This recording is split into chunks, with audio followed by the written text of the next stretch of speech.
Sebuah kisah tentang cinta, persahabatan, dan pengkhianatan. Dengarkan baik-baik, karena cerita ini bisa menjadi pelajaran berharga bagi kita semua. Kehidupan awal yang indah. Rina adalah seorang wanita sederhana, lahir dari keluarga biasa. Sejak muda, ia dikenal sebagai sosok yang lembut, penyayang, dan penuh kasih. Ketika ia menikah dengan Andi, pria yang ia cintai sejak lama, banyak orang yang merasa iri dengan kebahagiaan mereka. Pernikahan mereka tampak sempurna. Andi adalah sosok pekerja keras, sementara Rina mengurus rumah dengan penuh cinta. Setiap pagi Rina menyiapkan sarapan, menyiapkan pakaian kerja suaminya, lalu melepasnya dengan senyum. Andi selalu berkata, "Aku beruntung memilikimu, Rin." Hari-hari terasa begitu hangat. Mereka seperti pasangan yang tak tergoyahkan. Selain itu, Rina juga memiliki sahabat dekat bernama Maya. Maya selalu ada dalam suka dan duka. Rina menganggap Maya bukan sekadar sahabat, melainkan saudara. Mereka sering berbagi cerita, rahasia, bahkan saling membantu dalam kesulitan. Namun, Rina tak pernah menyangka bahwa orang yang ia percaya sepenuh hati inilah yang kelak akan menghancurkan kebahagiaannya. Hubungan rumah tangga Rina dan Andi berjalan baik di awal, hingga perlahan muncul tanda-tanda aneh. Andi yang biasanya pulang kerja tepat waktu, mulai sering pulang larut malam dengan berbagai alasan, rapat, lembur, atau urusan mendadak.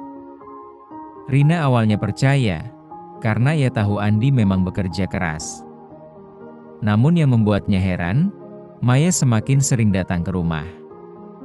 Kadang ketika Rina sedang keluar belanja, Maya datang dan memilih menunggu di rumah. Bahkan ada beberapa kali ia datang saat Andi ada di rumah sendirian. Baginya, Maya adalah sahabat sejati. Tak mungkin sahabatnya sendiri akan berbuat sesuatu yang buruk.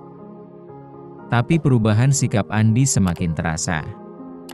Ia menjadi lebih dingin, jarang berbicara dengan Rina, dan terlalu sering sibuk dengan ponselnya. Saat Rina bertanya, Andi hanya menjawab singkat, seolah ada sesuatu yang disembunyikan. Suatu malam, ketika Andi sudah tertidur lelap, Rina merasa ada dorongan kuat untuk memeriksa ponselnya. Tangan Rina bergetar, jantungnya berdetak cepat. Ia membuka aplikasi pesan, dan saat itulah dunia seakan berhenti berputar. Ada puluhan pesan antara Andi dan Maya. Pesan-pesan mesra. Kata-kata cinta, janji untuk bertemu diam-diam. Rina membacanya satu persatu dengan air mata yang jatuh tanpa henti. Ia merasa dikhianati oleh dua orang yang paling ia percaya. Keesokan harinya, dengan hati penuh luka, Rina menatap Andi dan bertanya, "Apa yang sebenarnya terjadi antara kamu dan Maya?" Andi terdiam. Wajahnya pucat. Setelah beberapa saat, ia akhirnya mengaku, Aku tidak bisa bohong lagi." Tidak cukup sampai di situ, Rina juga berusaha berbicara dengan Maya. Namun, bukannya menyesal, Maya malah berkata dengan dingin, "Aku minta maaf, Rin, tapi aku juga mencintai Andi. Aku tidak bisa menolaknya." Kata-kata itu menusuk hati Rina lebih dalam dari pisau manapun. Hari-hari berikutnya menjadi neraka bagi Rina. Ia sering menangis sendirian di kamar, bertanya-tanya dalam hati, apa salahku?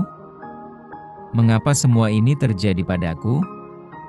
Namun, ia sadar, bukan salahnya jika orang lain memilih berkhianat. Kesetiaan tidak bisa dipaksakan. Setelah melalui banyak pertimbangan, Rina akhirnya mengambil keputusan yang paling sulit dalam hidupnya. Ia memilih berpisah dari Andi. Meski hatinya hancur, ia tahu bertahan hanya membuatnya menderita lebih lama. Rina belajar bahwa cinta tidak bisa berdiri di atas pengkhianatan. Waktu berlalu, meski luka masih membekas, Rina perlahan bangkit. Mulai menata hidupnya kembali, fokus pada dirinya sendiri, pada keluarganya, dan pada hal-hal yang membuatnya bahagia. Ia belajar bahwa tidak semua orang yang kita anggap sahabat benar-benar tulus. Kadang, orang terdekatlah yang paling berbahaya. Bahkan orang terdekat sekalipun bisa berubah menjadi pengkhianat. Karena pada akhirnya, yang benar-benar akan selalu ada untukmu adalah dirimu sendiri.